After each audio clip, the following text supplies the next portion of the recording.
नमस्कार। HNN 24x7 में आपका स्वागत है और मैं आपके साथ प्रिया बिस्ट। बुलेटिन की शुरुआत करते हैं। बदायूं में सपा सांसद आदित्य यादव ने डिप्टी सीएम को पत्र लिखकर मेडिकल कॉलेज की खामियां गिनवाई और समस्याओं के निस्तारण की मांग उठाई है। सपा सांसद ने कॉलेज की दुर्दशा और मरीजों की हो रही परेशानियों पर गंभीर चिंता व्यक्त की है। उन्होंने अपने निरीक्षण और नागरिकों से मिली शिकायतों का हवाला देते हुए मेडिकल कॉलेज की व्यवस्था चिंताजनक बताई। सांसद ने लिखा कि मरीजों और परिजनों को उचित चिकित्सा सुविधाओं के अभाव में कई परेशानियों का सामना करना पड़ता है।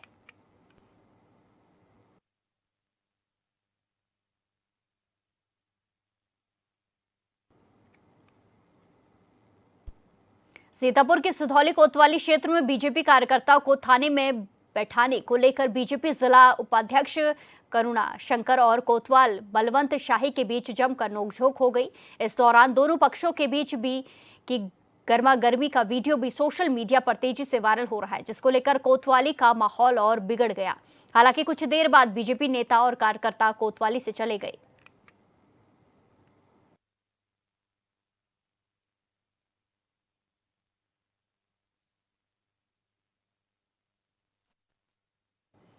ये खबर आपको सीतापुर से बताई जा रही है, जहां बीजेपी नेता और कोतवाल के बीच में नोकझोंक होती हुई नजर आ रही है। जहां सोशल मीडिया पर यह वीडियो काफी ज्यादा वायरल हुआ। बीजेपी कार्यकर्ता को थाने में बैठाने को लेकर यह पूरा बवाल हुआ, जिसके बाद बीजेपी नेता और कोतवाल के बीच में तीखी नोकझोंक भी देखने को मिली, जिसका वीडियो भी सोशल मीडिया पर वायरल हुआ, जिसके चलते मामला और ज्यादा गर्मा गया। मामले में कई सारी प्रतिक्रिया भी सामने आई है। बीजेपी नेता और कोतवाल के बीच में नोकझोंक का ये वीडियो है। सीतापुर से आपको खबर बताई जा रही है। वीडियो आप देख सकते हैं, सोशल मीडिया पर काफी ज्यादा वायरल हो रहा है। इस वीडियो के वायरल होने के बाद मामला और ज्यादा गर्मा गया। सीतापुर से आपको खबर बताई जा रही है, जहां सोशल मीडिया पर ये वीडियो काफी ज्यादा तेजी से वायरल हो रहा है। बीजेपी कार्यकर्ताओं को थाने में बिठाने पर यह पूरा मामला सामने आया, जिसके चलते बीजेपी नेता और कोतवाल के बीच में तीखी नोकझोंक होती हुई नजर आई। दोनों के बीच में काफी देर तक बहस हुई और इसी के साथ ये वीडियो सोशल मीडिया पर भी किसी ने डाला, जिसके चलते ये वायरल हुआ और मामला और ज्यादा गर्माता चला गया।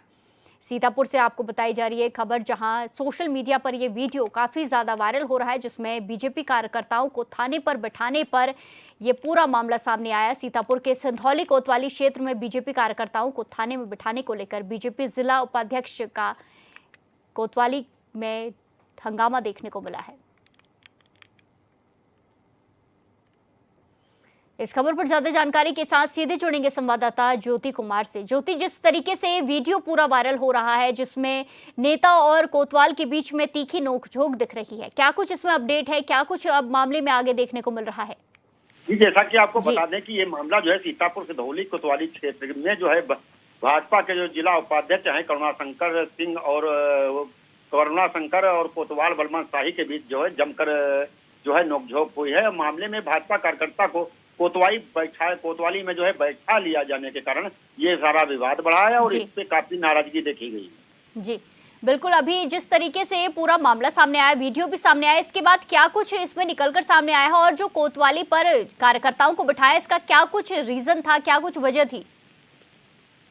इसका मामला सबसे बड़ा यह है कि थाना दिवस में नायब तहसीलदार ने पवन को जो एक प्रार्थना पत्र दिया गया था और दोनों पक्षों को थाने में बैठाने के लिए जो है आदेश पारित किया था, जिसी पर जो है नायब जो कोतवाल साहब थे उनको जो है उन्होंने बैठाला था। उसी को लेकर के उनका कहना था कि उनको ज्यादा देर ना बैठाया जाए, लेकिन जो है ऊपर दबाव बनाया जाने लगा इन नेताओं के द्वारा, तब जाके कुछ नाराजगी दिखी है और इसी को लेकर के पूरी तौर से जो है नोकझोंक हुई है। लेकिन बाद को जो है शांतिपूर्वक ये लोग जो है भाजपा नेता और उनके कार्यकर्ता जो है मौके से निकल गए।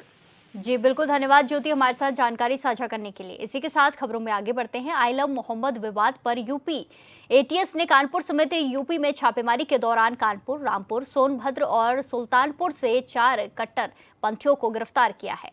एटीएस लखनऊ की गिरफ्त में आया तौफीक मुजफ्फरदीन आर्मी बना रहा था। खुद को आर्मी चीफ बताकर युवाओं को फौज तैयार कर रहा था। बाबूपुर व रोशन नगर मछरिया इलाके के युवाओं से उसका संपर्क था।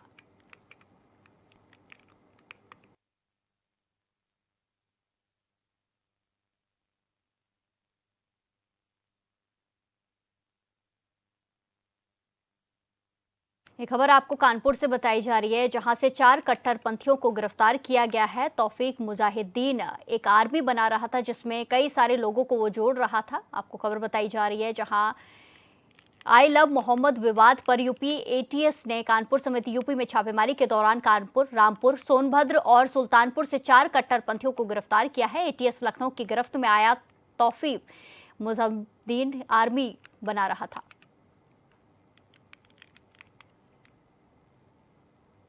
इसी के साथ खबरों में आगे बढ़ते हैं। महाराजगंज जिला जेल से कानपुर के सीसामऊ विधानसभा के पूर्व विधायक और समाजवादी पार्टी के कद्दावर नेता इरफान सोलंकी की आज रिहाई होने जा रही है। इलाहाबाद हाईकोर्ट से जमानत मिलने के बाद आज उन्हें जेल से रिहा किया जाएगा। इस खबर के बाद से समाजवादी पार्टी के कार्यकर्ताओं और समर्थकों में भारी उत्साह देखने को मिल रहा है। समर्थक अपने नेता का स्वागत फूल मालाओं और नारों के साथ करने की तैयारी में है। गौरतलब है कि इरफान सोलंकी लंबे समय से जेल में बंद थे और उनकी जमानत याचिका पर लगातार बहस चल रही थी। आखिरकार हाईकोर्ट से राहत मिलने के बाद अब वो रिहा हो रहे हैं। रिहाई की खबर मिलते ही उनके गृह क्षेत्र से सीसामऊ समेत समाजवादी पार्टी के कार्यकर्ताओं के बीच जश्न का माहौल है।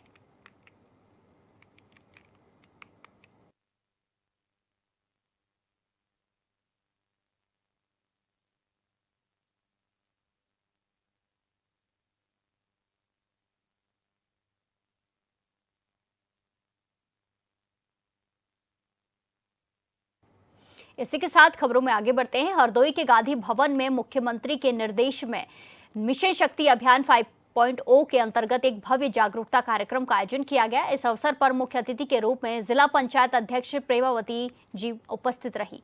कार्यक्रम की शुरुआत छात्र छात्राओं ने सांस्कृतिक प्रस्तुति देकर की, जिसमें मिशन शक्ति से जुड़े संदेशों को रोचक और प्रेरणादायी रूप में प्रस्तुत किया गया। इस दौरान सामाजिक क्षेत्र, शिक्षा, खेलकूद और अन्य क्षेत्रों में उत्कृष्ट कार्य करने वाली महिलाओं को प्रशस्ति पत्र देकर सम्मानित किया।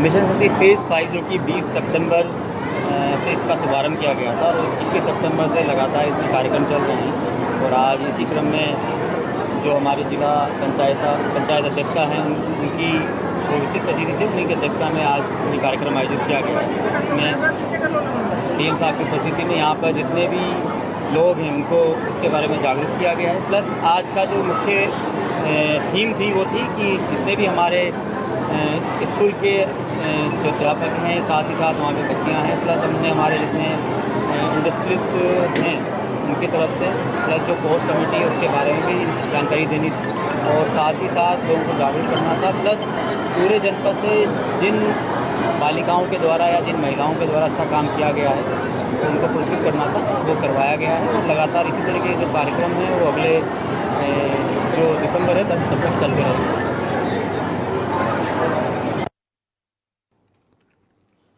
इसी के साथ खबरों में आगे बढ़ते हैं। Ranchi institute of neuro psychiatry and allied sciences एक ऐसा संस्थान जहां सिर्फ इलाज ही नहीं होता बल्कि जिंदगी को फिर से जीने का हुनर सिखाया जाता है। 4 सितंबर को RINPAS ने अपने 100 साल पूरे किए हैं। एक सदी से ज्यादा समय से ये संस्थान मानसिक रोगियों को हुनरमंद बना रहा है और उनकी मुस्कान को लौटाने का प्रयास कर रहा है। इस संस्थान को और बेहतर बनाने के लिए झारखंड सरकार नए कदम उठाने की तैयारी कर रही है। Ranchi institute of neuro psychiatry and allied sciences यानी रिनपैस एक ऐसा संस्थान जहां सिर्फ इलाज नहीं होता बल्कि जिंदगी को फिर से जीने का हुनर सिखाया जाता है। 4 सितंबर को रिनपैस ने अपने 100 साल पूरे किए। एक सदी से ज्यादा समय से ये संस्थान मानसिक रोगियों को हुनरमंद बना रहा है और उनकी मुस्कान को लौटाने की कोशिश कर रहा है। इस संस्थान को बेहतर बनाने के लिए झारखंड सरकार नए कदम उठाने की तैयारी कर रही है। हम आपको आश्वस्त करते हैं कि बहुत जल्द रिनपास को बदलते हम देखेंगे और यहाँ के जो भी चिकित्सारत व्यक्ति है वो भी स्वस्थ होकर अपने अपने घर को जाएंगे। हमारी ये व्यवस्था तक उनका पहुँचना, उनका एक्सेस बहुत ही मुश्किल रहा है। इसको और सरल और लोगों को उत्साह कैसे इसके प्रति भी जगे, अवेयरनेस प्रोग्राम के साथ हम लोग आगे बढ़ेंगे। रांची का रिनपैस यानी राज्य मानसिक स्वास्थ्य संस्थान सिर्फ इलाज नहीं करता बल्कि यहाँ रहने वाले मनोरोगियों को आत्मनिर्भर बनाने का काम भी करता है। वर्तमान में यहाँ महिला और पुरुष मिलाकर 663 मरीज हैं, जबकि इस संस्थान में सालाना करीब 1 लाख मरीज इलाज के लिए आते हैं। यहाँ इलाज करा रहे मनोरोगी परिवार और समाज पर बोझ ना बने, इसके लिए महिला शाखा में सिलाई, कढ़ाई, बुनाई, टोकरी बनाना और जूट के बैग तैयार करना सिखाया जाता है। हम ये चाहते हैं कि मरीज अगर कोई बहुत ज़्यादा उग्र है या बहुत ज़्यादा डिस्टर्ब्ड है, परेशान मरीज है जो घर पे नहीं रह पा रहा, तो इसको इलाज के साथ हम लोग उसको पुनर्वासित भी करने का प्रयास करते हैं। और सबसे अच्छा तरीका होता है कि व्यावसायिक रूप से उसको पुनर्वासित किया जाए। फीमेल पेशेंट जो यहाँ भर्ती रहती हैं वो बुनाई कढ़ाई में बहुत आगे बढ़ के हिस्सा लेती हैं। उनके प्रोडक्ट्स बनाए गए बहुत लोग सराहते हैं। ये हमारे झारखंड के कल्चर से जुड़ा हुआ प्रोडक्ट्स रहता है। और उसके बाद वो खाने की भी पदार्थ वो छोटे मोटे भाव में बनाती हैं, जिन्हें हम खुद खरीद करके ले जाके अपने घर में उसका सेवन करते हैं। यहाँ के मरीजों द्वारा बनाए गए प्रोडक्ट की देश भर में डिमांड है, जिसमें झारखंड की सांस्कृतिक झलक भी देखने को मिलती है। द्वारा से यहीं पर काम कर रहा हूँ। यहाँ टुक टाक काम करना जानता हूँ, जैसे बेडशीट बनाना, नारी बनाना, फिर आपका लाची बनाना, कभी कभी गामछा चलता है तो गामछा भी चला लेते हैं।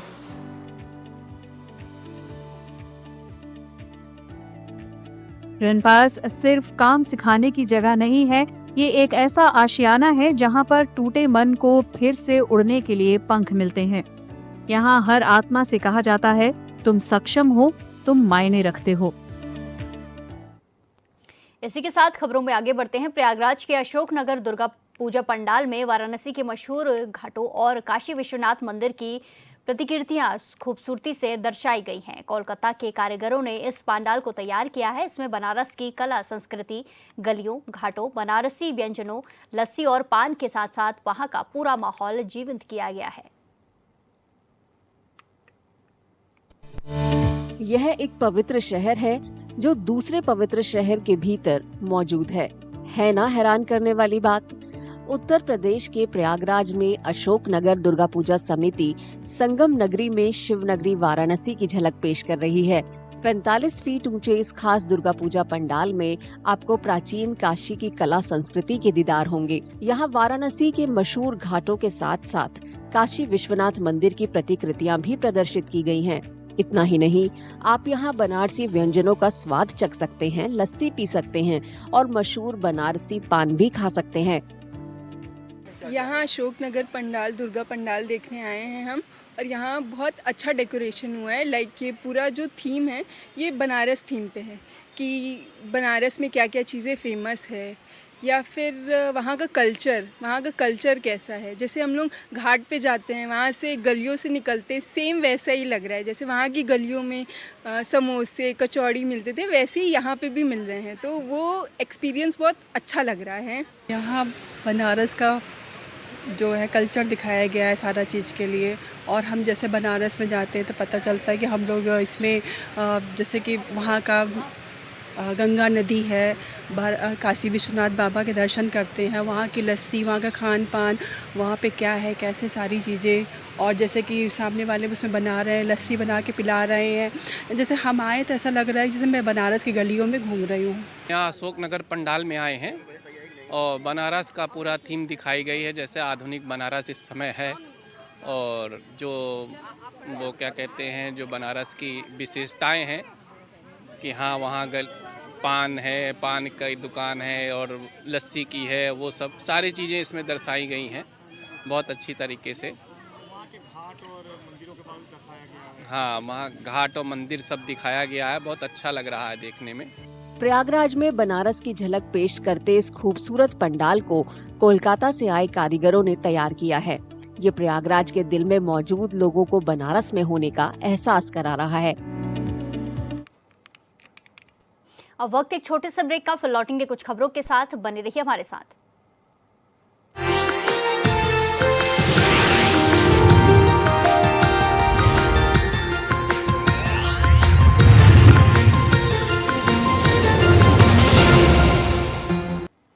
ब्रेक के बाद एक बार फिर से आपका स्वागत है। रुक करेंगे खबरों का। खबर गोंडा से है, जहां बीजेपी विधायक अजय सिंह ने आज परसपुर में व्यापारियों के साथ एक बैठक की और बाजार में व्यापारियों के बीच जाकर उन्हें जीएसटी सुधारों के फायदे पर चर्चा की। कर्नलगंज से विधायक अजय सिंह ने कहा कि जीएसटी सुधारों से न केवल व्यापारी जगत को गति मिलेगी बल्कि आम उपभोक्ताओं को भी सीधा लाभ पहुंचेगा।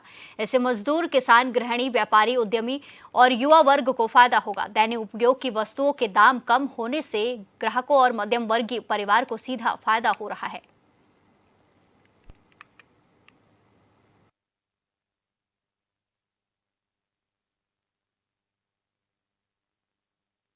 जब से जीएसटी की नई दरें लागू हुई हैं, हम लोग हर बाजार में लगभग कार्यक्रम कर रहे हैं। हमारे भारतीय जनता पार्टी के सभी कार्यकर्ता दिन रात जा के मोदी जी को धन्यवाद देने का काम कर रहे हैं।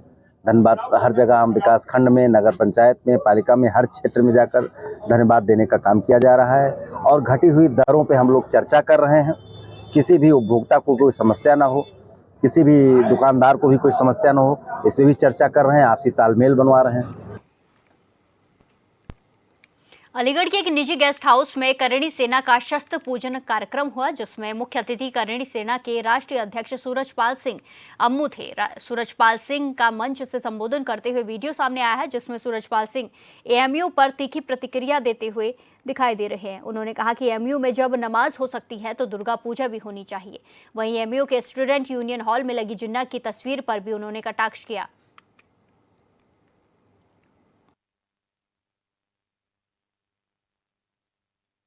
अलीगढ़ मुस्लिम यूनिवर्सिटी के अंदर जब नमाज पढ़ी जा सकती है तो दुर्गा पूजा भी होनी चाहिए।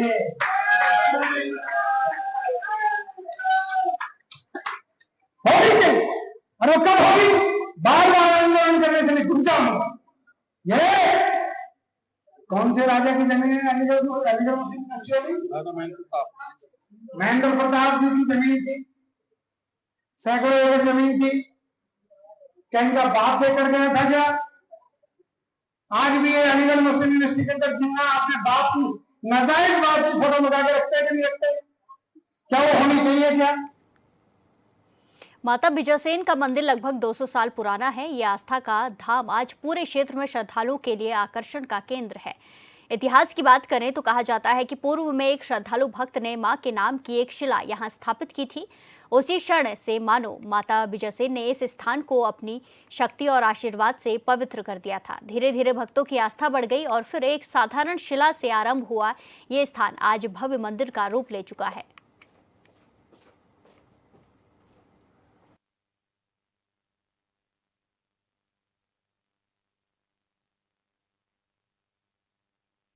तेलिया सलैया मार्ग पर है, बाईपास पर है, सलैया गांव में है मंदिर। यहाँ पर बहुत श्रद्धालु आते हैं, हजारों की भीड़ होती है। यहाँ पर सबकी विनती काटी जाती है, पन्ना वगैरह की हर चीज की विनती काटी जाती है, सबकी मनोकामना पूरी होती है। यहाँ पर सलखनपुर से जो है माता जी का मेन मंदिर सलखनपुर है, वहाँ से चल के लोग लाए और यहाँ जो है सलैया बुजुर्ग जिला जालौन सलैया बुजुर्ग में स्थित है। कितने साल पुराना ये मंदिर है? क्या इसका इतिहास है? क्या लोग यहाँ की इसमें मानते हैं? यहाँ जो है 150 साल 200 साल पुराना मंदिर है और जिसके बच्चे नहीं होते हैं वो यहाँ आता है। हर साल हर बरस नवरात्रि को मेला लगता है नवमी के दिन और पल्ला की विनती करती हैं नगर सेन महाराज द्वारा। माता जी की असीम कृपा है, लोगों के बच्चे होते हैं, फिर वो जब हारे लाते हैं। इसी के साथ खबरों में आगे बढ़ते हैं। कानपुर के कानूनगो आलोक दुबे पर फर्जी दस्तावेज बनाकर जमीनों में हेराफेरी का आरोप लगा है और कार्रवाई करते हुए उन्हें लेखपाल बना दिया गया। जांच में उनके और उनके परिवार के नाम पर 41 संपत्तियां सामने आई जो 30 करोड़ रुपए से अधिक की हैं। जानकारी के मुताबिक आलोक ने लेखपाल अरुणा द्विवेदी के साथ मिलकर 2023 से लेकर 2025 में 8.62 हेक्टेयर जमीन खरीदी, जिसमें सचेंडी और बिठुर के गांव शामिल हैं। 2016 से लेकर 2023 में उन्होंने करोड़ों की संपत्ति बनाई और 2024 में 4 जमीनें बेची और 5 खरीदी हैं। साथ ही पूर्व कानूनगो आलोक दुबे इस मामले पर बोलने से इनकार कर रहे हैं।